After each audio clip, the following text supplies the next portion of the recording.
Hi, I'm Fox, and this is This Month in Things. I'm here to bring you the interesting things that happened over the last month in the world of IoT. We try to keep it quick, useful, and informative. Let's dive in.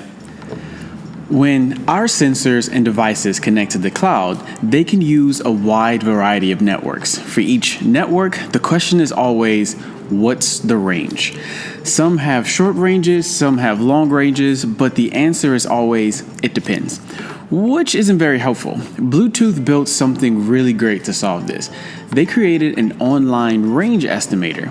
Since the range of Bluetooth can span from more than a kilometer to less than a meter, they first started by explaining in a very clear way all the factors that come into play when determining range. Then, using the estimator and all its beauty, you can take those factors like receiver sensitivity, transmit power, and use it to receive an estimated range. Now, this obviously is only an estimated range, but it helps us understand the trade-offs while using Bluetooth. IoT engineers can look at this and think, hey, Bluetooth might work for my use case under these specific conditions, which could lead to more network adoption. This is something I hope all other networks consortiums are considering. Even though devices have already been released with Wi-Fi 6 support, Wi-Fi 6 was officially released this month, and it has, from what it looks like, made every feature of the network better. Since This Month in Things is all about IoT, we're going to focus on just that.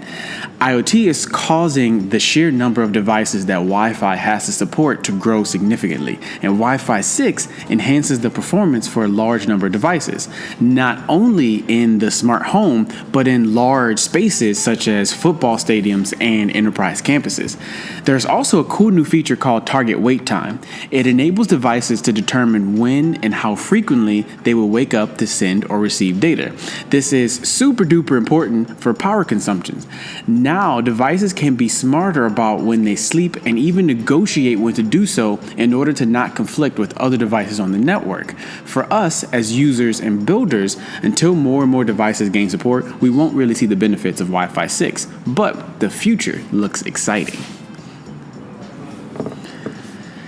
The ITOT problem has been talked about for years in IoT, and unfortunately, there is still no clear answer.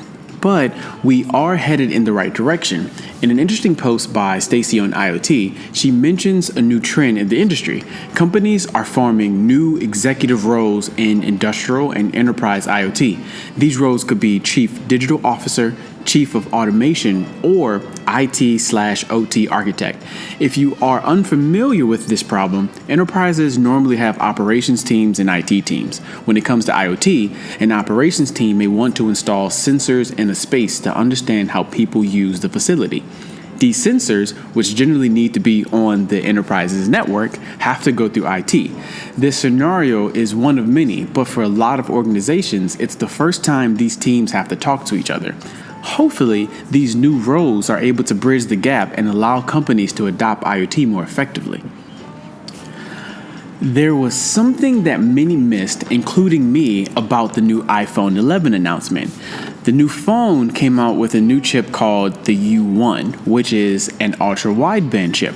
A couple months ago, we talked about FIRA, the new ultra-wideband consortium that's helping drive the adoption of the technology. And it's really good at detecting accurate spatial information, or in other words, determining the location of things. Apple says that the ultra-wideband chip is bringing spatial awareness to the iPhone so that it can locate other Apple devices that have the chip for things like AirDrop. Or Apple might choose to use it to know when you're approaching your car. I only know this because I did some digging and I learned about a patent that Apple filed recently. There may be more to come on that. Today, not too many devices support ultra-wideband, but I expect that in the future, more and more will. That is all for this month. We have more details on every story we covered below. Make sure you like, subscribe, and share. Until next time, stay connected.